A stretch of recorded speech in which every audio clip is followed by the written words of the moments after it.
Halo, Assalamualaikum. Kembali lagi di Makin Privat ya. Terima kasih adik-adikku semuanya sudah klik video ini. Kita belajar bersama ya dengan Makin Privat. Semoga kalian semuanya dalam keadaan sehat dan masih semangat ya belajarnya ya. Ya, langsung saja simak videonya sampai habis dan jangan lupa klik subscribe dan loncengnya. Dan share ke teman-teman kalian jika video ini bermanfaat. Oke, kita lanjut ya. Kita masuk ke siap ujian kimia ya. Saya sudah siapkan beberapa soal untuk menemani kalian belajar para pejuang UNS ya tahun 2021. Masih ada waktu ya untuk belajar ya. Ya. Nomor 1, perbandingan volume CH3COOH 0,01 M yang Ka-nya 10 pangkat min 5 dengan NaOH 0,1 M yang harus dicampurkan untuk membuat larutan buffer dengan pH 6 ya. Diketahui larutan buffer. Nah, ini buffer apa, Dek? Kita tulis dulu ya. Ada CH3COOH. Kita reaksikan dengan NaOH ya. Otomatis akan menghasilkan CH3COONa ditambah dengan H2O ya. Ini adalah 0,1 M, ini 0,1 M. Agar menghasilkan buffer dengan pH 6. pH 6 itu artinya pH asam. Karena pH asam, maka mula-mula reaksi sisa. Nah, nanti yang sisa berarti yang asam. Basa kuatnya habis gitu ya, karena dia pH-nya asam. Maka jadi bagaimana nih? Untuk mencari mula-mula, maka kita butuh mol ya. Yang namanya mol, kita bisa menggunakan konsep M dikalikan V. Di sini kan V-nya belum ada, maka ini mula-mulanya saya tulis di sini harusnya ya. Ini mula-mulanya di sini, maka mula-mulanya adalah 0,1 VA. Ya, berarti ini adalah 0,1 VB. Agar basanya habis, maka saya kurangi 0,1 VB. Maka sini min 0,1 VB.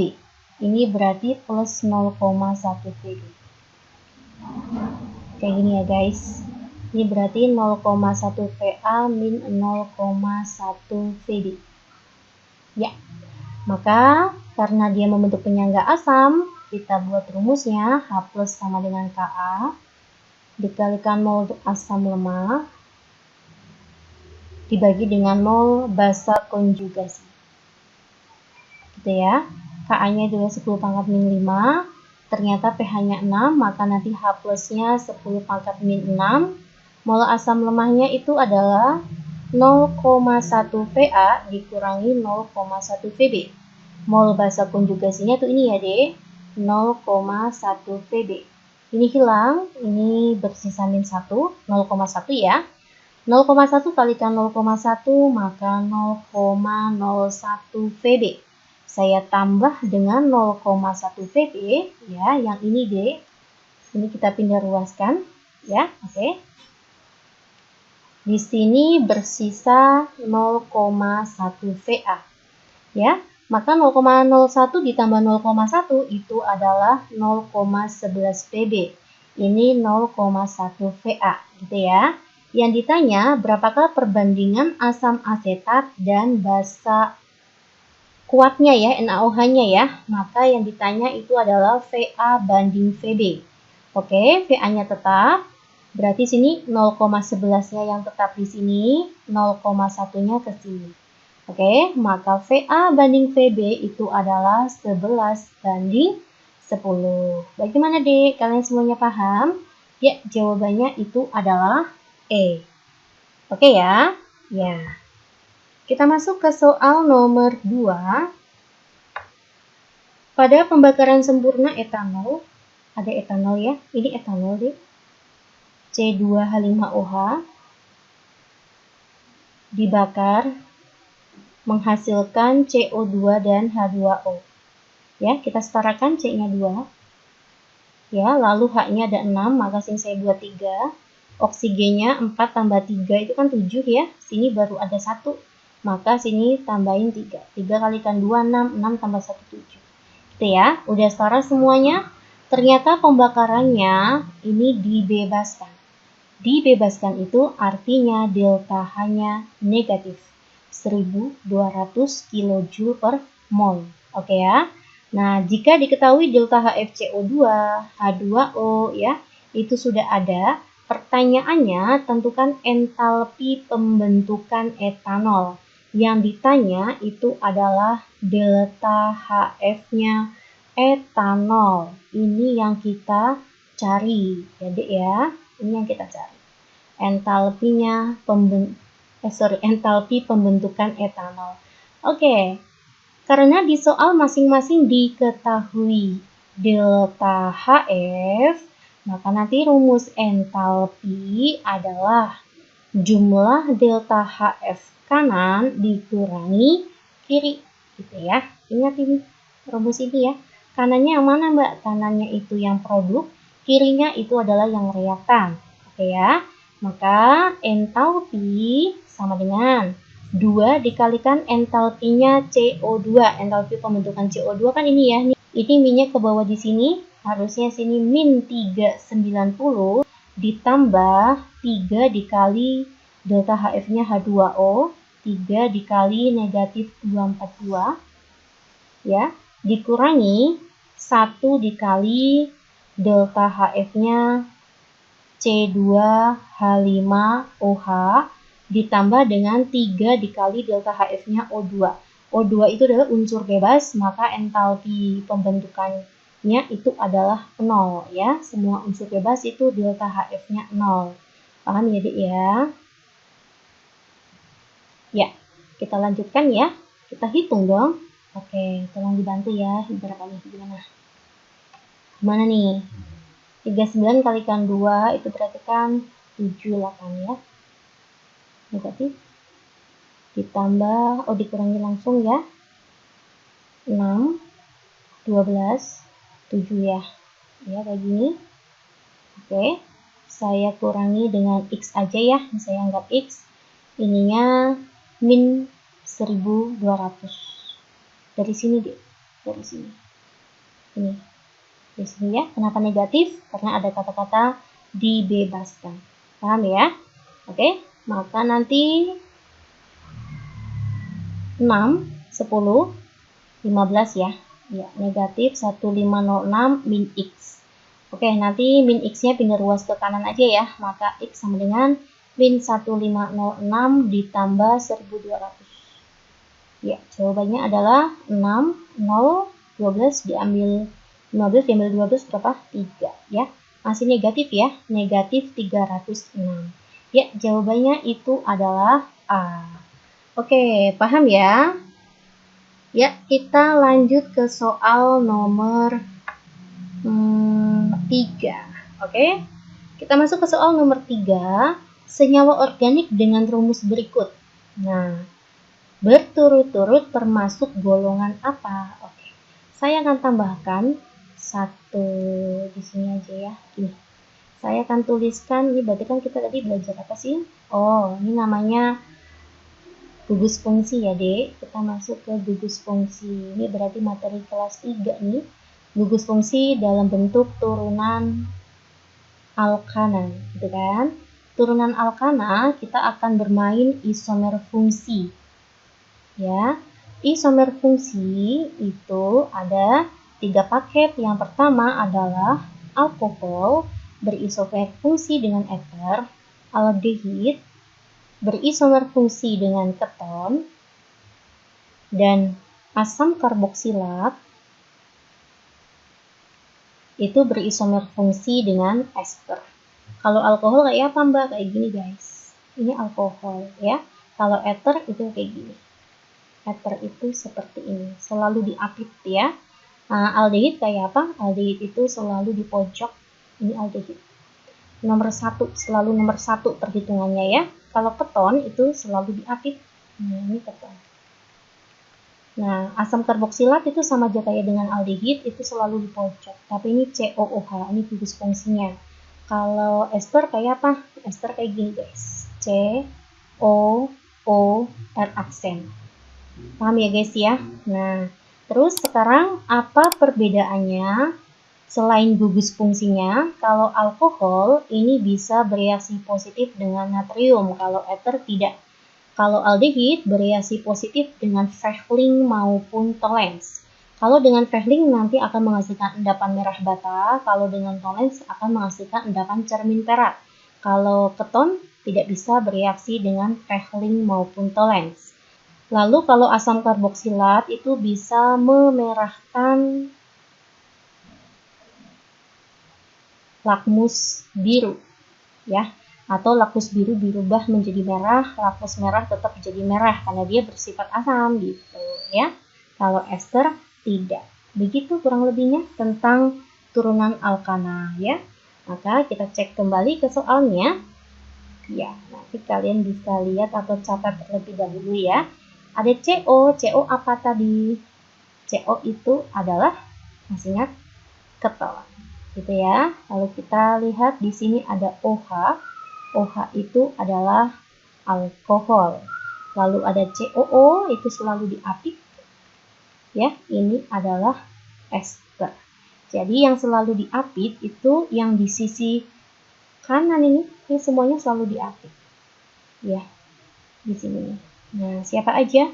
Ether, keton, dan ester.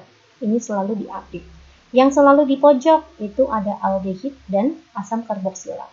Yang bebas boleh di pojok, boleh di tengah, itu adalah alkohol. Bagaimana? Paham ya? Ya, jawabannya mana di keton, alkohol, ester? Jawabannya itu adalah C. Ya, langsung aja ya. Kita masuk ke soal nomor 4. Dari pernyataan tersebut di atas yang sesuai dengan sifat alkanal. Alkanal ini adalah tata nama aldehid ya.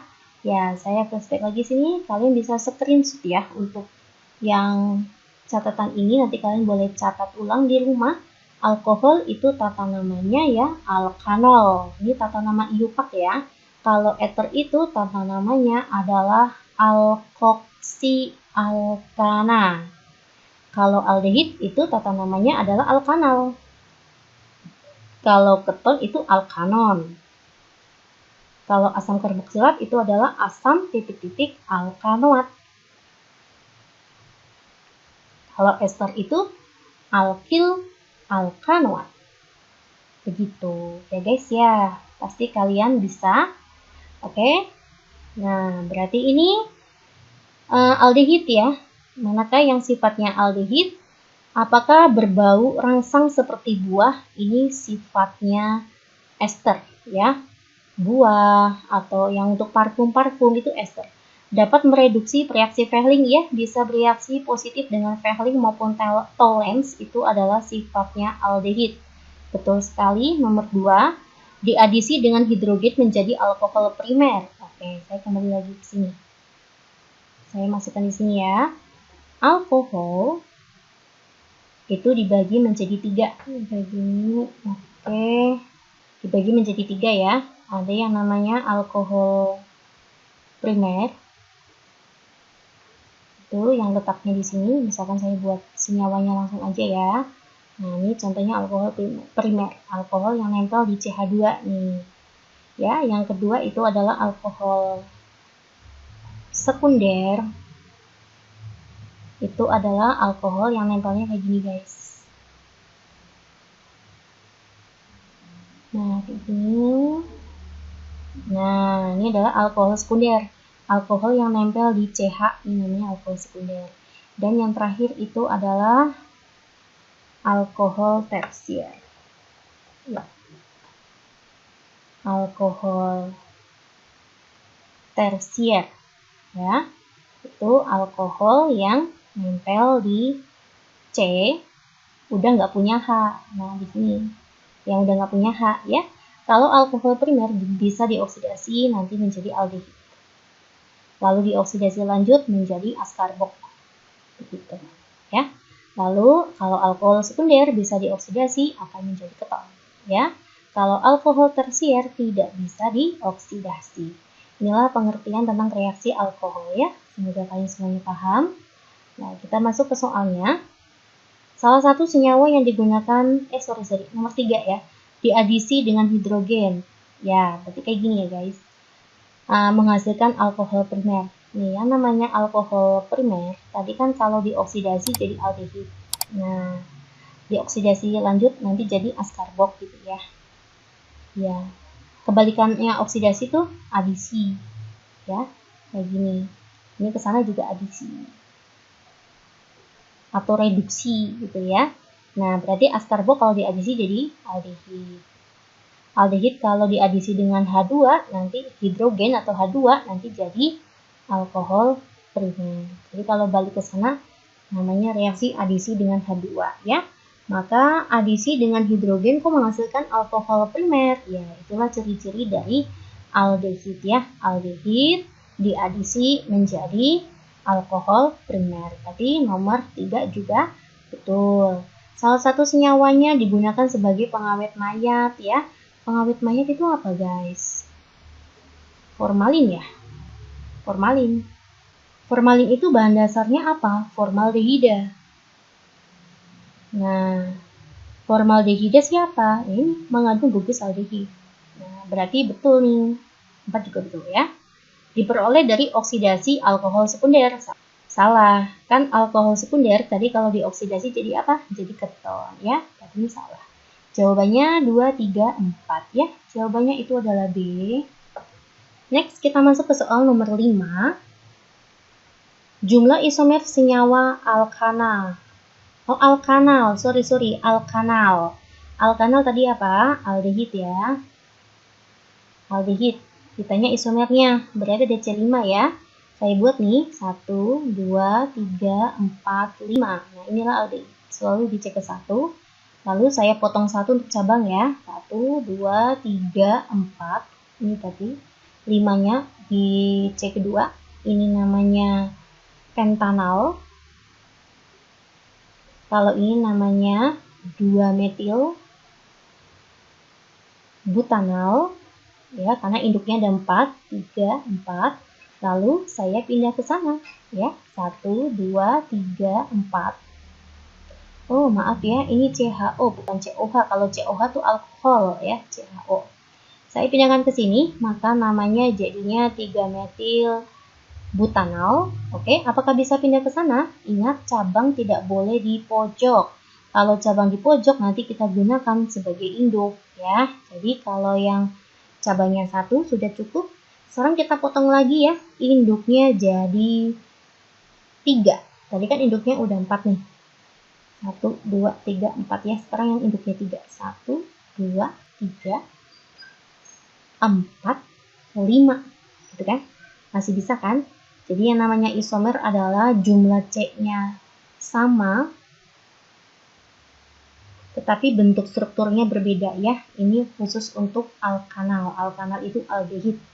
Oke, ini berarti namanya apa deh? Ini kan 1, 2, 3. Di C kedua itu ada cabang metil 2,2. Karena metilnya ada 2, maka kita kasih nama dimetil. Induknya 3, maka namanya propanal. Ini sekalian kita belajar ya untuk penamaan. Maka berapa nih jumlah isomernya? 1, 2, 3, 4. Ya, jawabannya itu adalah E. Ya, oke. Sekalian belajar, kalian boleh tanya-tanya ya di kolom komentar. Kalau misalkan kakak ada yang keliru, boleh nanti kita sharing ya deh. Yuk, lanjut. Pada substitusi benzena akan terbentuk senyawa apa? Nah, ini ya. Reaksi substitusi benzena itu ada yang pertama itu alkilasi. Alkilasi itu adalah suatu reaksi benzena dengan gugus alkil ya.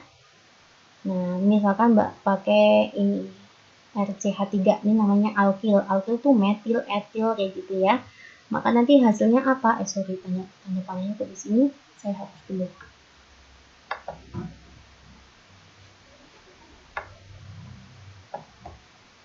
Ya, maka nanti hasilnya apa? H-nya akan lepas ya, diganti oleh gugus metil. Nah, misalkan di R-nya adalah Cl ya. Misalnya tadinya senyawanya ClCH3, nanti H bereaksi dengan Cl, menghasilkan HCl ya. Lalu CH3-nya mensubstitusikan H yang lepas, maka jadi seperti ini. Sini ada CH3. Nah, jadi namanya apa? Metilbenzena atau boleh kita sebut dengan toluena. Kan boleh kayak gini. Ya, ini namanya alkilasi ya. Nanti hasil akhirnya itu adalah alkilbenzena. Oke, semoga kalian paham ya. Ya, lanjut. Yang kedua itu adalah yang ini dulu aja deh, nitrasi ya. Nitrasi. Nitrasi. Habis nitrasi nanti ada sulfonasi. Sulfonasi itu oke, saya bahas ini dulu ya. Yang jelas sulfonasi ada suatu benzena bereaksi dengan asam sulfat ya. Ini menghasilkan nanti hasil yang paten ya. Hasil paten itu hasil yang pasti. Nanti hasil pastinya itu adalah asam benzena sulfonat. Nah, ini kalau sulfonasi. Sepertinya cukup. Yang terakhir itu adalah halogenisasi. Halogenisasi itu adalah suatu reaksi benzena dengan gugus halogen ya, kayak ClBrI.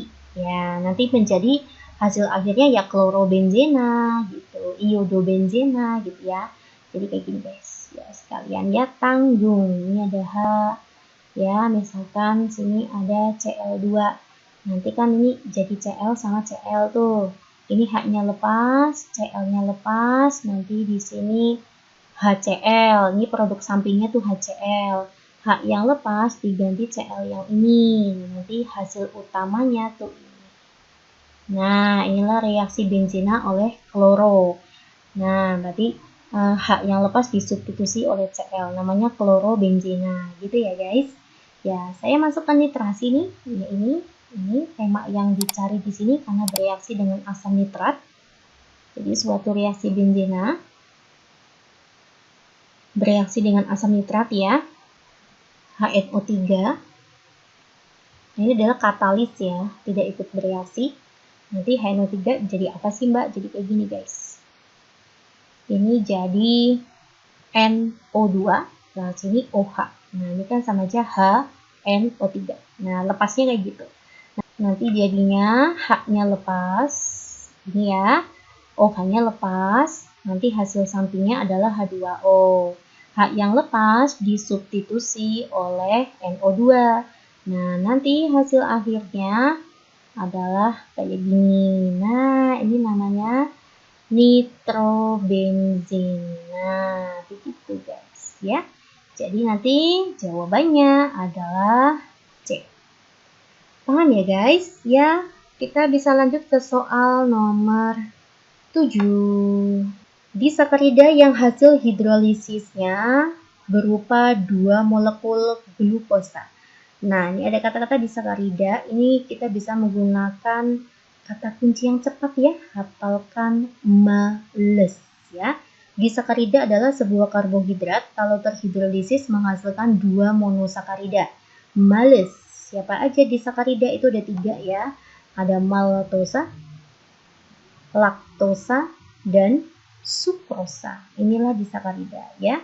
Jadi maltosa kalau terhidrolisis menghasilkan 2 monosakarida yang sama, yaitu glu-glu. Hafalkan glu-glu, glugal, glufruk. Nah, gitu. Ya, kalau maltosa itu artinya terhidrolisis menghasilkan glukosa dan glukosa. Ya, kalau ini glukosa dan galaktosa. Kalau ini glukosa fruktosa. Nah, menghasilkan 2 molekul glukosa, maka jawabannya itu adalah maltosa. Oke ya? Ya, jawabannya itu adalah A. Next, kita masuk ke soal nomor 8. Gimana ini? Oh, ini kita masuk ke sel elektrokimia ya. Bila Zn dipasangkan dengan Cu dalam sel volta, maka yang tidak tepat, hati-hati yang tidak tepat ya. Di dalam sel volta nanti kita berlaku kepan, katoda positif, anoda negatif, begitu ya. Dan nanti juga akan berlaku krau, katoda mengalami reduksi, anoda mengalami oksidasi. Yang namanya rumus E-sel itu adalah E reduksi dikurangi dengan E oksidasi. E reduksi itu selalu lebih besar dari NO-nya oksidasi. Begitu. Oke ya. Nah, sekarang kita lihat Zn dengan Cu itu lebih besar Cu ya, maka Cu itu pasti mengalami reduksi ya. Maka ini mengalami oksidasi. Reduksi itu berada di katoda, maka dia sebagai katoda, kita letakkan di katoda, ini letakkan di anoda. Katoda ternyata bermuatan positif. Nah, anoda negatif ya, maka jadinya sini positif, ini negatif. Nah, ini bisa untuk mengacu ke soal ya. Bukan soal, ke jawaban ya. Ya. Apakah logam, untuk poin A, apakah logam Zn ada di anoda? Kita lihat Zn, apakah di anoda? Betul. Saya pakai warna lain ya, merah. Apakah Cu terjadi reaksi seperti ini? Ini reaksi apa, Dek? Ini reaksi reduksi ya. Kenapa reduksi, Mbak? Biloxnya turun nih. 2 plus menjadi 0. Selain itu dia menangkap elektron, itu artinya reaksi reduksi. Apakah Cu mengalami reaksi reduksi? Cu mengalami reduksi, betul ya? Ya, ini berarti betul juga. Apakah S-selnya adalah 1,1? Kita hitung. Yang mengalami reduksi itu Cu ya, maka Cu dikurangi dengan ini kan? Iya. 10, 1, 1. Betul ya guys? Iya. Kutub positifnya apakah Zn? Kutub positifnya itu adalah Cu. Salah. Elektron mengalir dari Zn ke Cu. Elektron itu selalu mengalir dari anoda ke katoda. Ya, berarti benar karena elektron itu mengalir selalu dari anoda ke katoda. Oke ya. Iya, oke. Untuk menyingkat durasi, kakak sudahi dulu sampai nomor 8 ya. Kita insya Allah akan lanjut lagi di part selanjutnya. Masih ada waktu untuk kalian menambah ilmu, untuk menyiapkan ujian kalian ya. Semangat terus, semoga ujian kalian semuanya sukses dan diterima di fakultas yang kalian inginkan ya. Assalamualaikum.